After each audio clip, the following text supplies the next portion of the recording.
आज एक अहम खुलासा हुआ और खुलासा ये कि जो मुजम्मिल था वो आटा चक्की का इस्तेमाल कर रहा था, मिक्सर ग्राइंडर का इस्तेमाल कर रहा था और यूरिया को लगातार पीस रहा था। आज छापेमारी में बहुत सारी चीजें बरामद हुई। आइए एक रिपोर्ट के जरिए आपको दिखाते हैं कि किस तरह से ये पूरी कार्रवाई।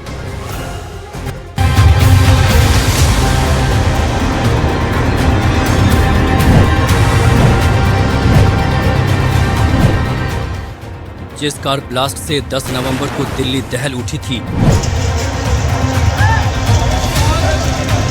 सूत्रों के मुताबिक उसी धमाके में इस्तेमाल विस्फोटक इसी आटा चक्की से बने थे जिसे आप इस वक्त टीवी स्क्रीन पर देख रहे हैं।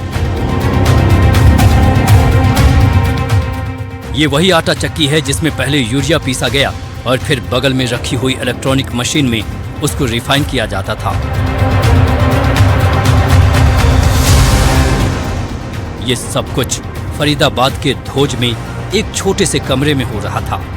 एनडीटीवी की टीम ने सबसे पहले उस जगह की पड़ताल की थी जहां ये आटा चक्की रखी हुई थी। स्क्रीन पर आप जिस तस्वीर को देख रहे हैं वो एक आधुनिक आटा चक्की है, लेकिन इस आटा चक्की में आटा नहीं पीसा जाता था, बल्कि एनआईए सूत्रों के मुताबिक दिल्ली बम धमाके में इस्तेमाल विस्फोटक बनाने में इस चक्की का इस्तेमाल किया जाता था।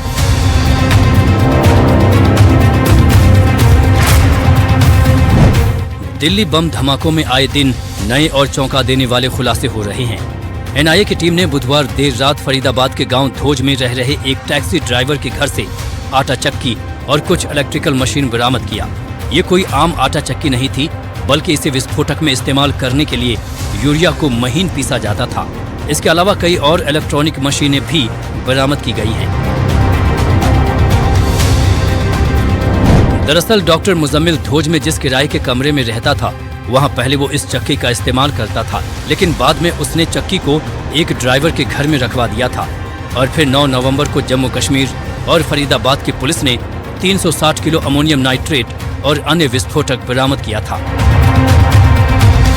अब आपको बताते हैं कि कैसे इस आटा चक्की का इस्तेमाल विस्फोटक बनाने में हुआ। आतंकी ने आटा चक्की एक कमरे में छुपा कर रखी। यूरिया को आटा चक्की में पीसा जाता था, फिर मशीन से उसे छाना जाता था, उसमें केमिकल मिलाकर विस्फोटक बनाया। केमिकल अल-फलाह यूनिवर्सिटी की लैब से चुराया। वही दुकान है जहां पर बुधवार के दिन एनआईए की टीम पहुंची थी। यहीं पर बैठकर उन लोगों ने जांच पड़ताल किया था। जो ग्राइंडर मशीन है और साथ ही साथ जो स्टेबलाइजर है, जिसके बारे में सूत्रों के हवाले से ये जानकारी मिल रही है कि ग्राइंडर मशीन में उसको यूरिया जो है वो पीसा करता था, उसको स्टेबलाइजर में रखकर और भी ज्यादा बारीक करता था और एक्सप्लोसिव्स जो है वो बनाने की तैयारी की गई थी। मुजम्मिल का जो रेंटेड अकोमोडेशन है वहां से 360 किलोग्राम सस्पेक्टेड अमोनियम नाइट्रेट बरामद किया गया था, जिसके बाद से जो कैब ड्राइवर है उसका लिंक मिला। मुजम्मिल एक डॉक्टर था, तो आखिर एक डॉक्टर के पास बम बनाने की इतनी जानकारी कहां से आई? इसका जवाब है पाकिस्तानी आतंकी संगठन जैश-ए-मोहम्मद। दरअसल पाकिस्तान से जैश के हैंडलर हंजुल्ला ने दिल्ली धमाके के आरोपी डॉक्टर मुजम्मिल शकील गनई को बम बनाने के 40 वीडियोस भेजे थे और इन वीडियोस को देखकर डॉक्टर मुजम्मिल ने बम और विस्फोटक बनाना सीखा था। दोनों को जम्मू के शोपियां के रहने वाले मौलवी इरफान अहमद ने मिलवाया था, जिसके बाद ही व्हाइट कॉलर टेरर मॉड्यूल तैयार हुआ और कई डॉक्टर्स को इससे जोड़ा गया। दिल्ली धमाका भी इसी मॉड्यूल का हिस्सा था।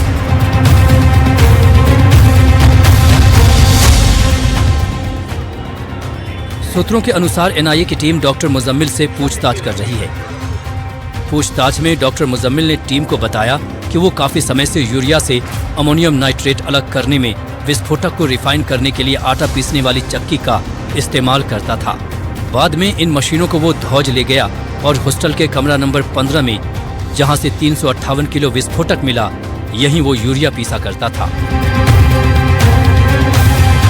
पूछताछ के बाद ही पलवल के एक टैक्सी ड्राइवर को हिरासत में लेकर धोज स्थित उसके घर से आटा चक्की व अन्य सामान बरामद किया गया है। इस वक्त हम उसी दुकान के बाहर मौजूद हैं जहां बुधवार को एनआईए की टीम आई थी। इसी दुकान के पास से जो ग्राइंडर मशीन है और साथ ही साथ जो स्टेबलाइजर है वो बरामद किया गया था। इस वक्त हमारे साथ दुकान के जो ओनर है वो मौजूद है, उनसे बातचीत करते हैं। आपका नाम क्या है? हाँ, मेरे जी नाम। कब से रह रहे हैं यहाँ पे? मैं 2 साल से है मेरे दुकान।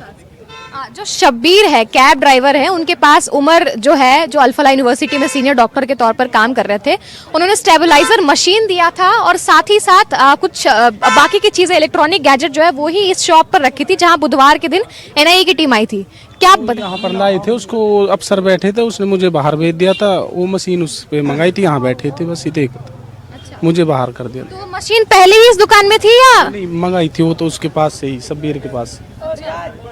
तो मशीन मंगा के आपके दुकान में बैठे थे? हाँ हाँ, वो बैठे थे अफसर। आपका शब्बीर से या उमर से कोई लेना देना? नहीं, मैं नहीं जानता। किसी को जानते हैं? ये आपका दुकान है जहाँ पर वो मशीन लेकर आए थे? हाँ, ये मेरी दुकान है। वो तो अफसर आ बैठे थे, उसने रखी थी कि भाई यहाँ रख लो थोड़ी देर बस। जानकारी के अनुसार जब आटा चक्की और इलेक्ट्रिकल मशीन को जांच के लिए फॉरेंसिक लैब भेजा गया है, उसे अमोनियम नाइट्रेट के अंश को सैंपल के लिए अलग किए जाएंगे। सूत्रों के अनुसार टैक्सी ड्राइवर ने एनआईए को पूछताछ में बताया है कि करीब 4 साल पहले उसके छोटे बेटे पर गर्म दूध गिर गया था। इससे वो झुलस गया और उसे गंभीर हालत में अल फलाह मेडिकल कॉलेज एवं अस्पताल में भर्ती कराया गया, जहां डॉक्टर मुजम्मिल ने उसके बच्चे का इलाज किया था। तब से वो डॉक्टर मुजम्मिल के संपर्क में आया और दोनों में मुलाकात होने लगी। यूनिवर्सिटी में तहकीकात जो है वो आगे जा रही है। उसमें हम देख रहे हैं कि नए नए लोग जो है वो सामने आ रहे हैं, नए नए खुलासे हो रहे हैं। एक नया खुलासा ये भी है कि उस कैब ड्राइवर से उमर तब जान पहचान में आया जब वो यहाँ पर सीनियर डॉक्टर के तौर पर काम कर रहा था। उसके बच्चे के शरीर पर गर्म दूध गिर गया था जिसकी वजह से वो जल गया था और उसके बाद वो उमर के पास अपने बच्चे का इलाज कराने गया था। उसके बाद ही दोनों संपर्क में आए, जिसके बाद उमर ने उसके ही घर पर वो ग्राइंडिंग मशीन रखी जिससे वो यूरिया को पीसकर अलग किया करता था और अमोनियम नाइट्रेट बनाने के लिए अपनी जो पूरी तैयारी है वो कहीं ना कहीं कर रहा था। इस आटा चक्की और अन्य इलेक्ट्रॉनिक उपकरणों को जब्त कर लिया गया है और फॉरेंसिक टीम इसकी जांच कर रही है। देखना होगा कि अब जांच किस ओर आगे बढ़ती है। Bureau report, NDTV India.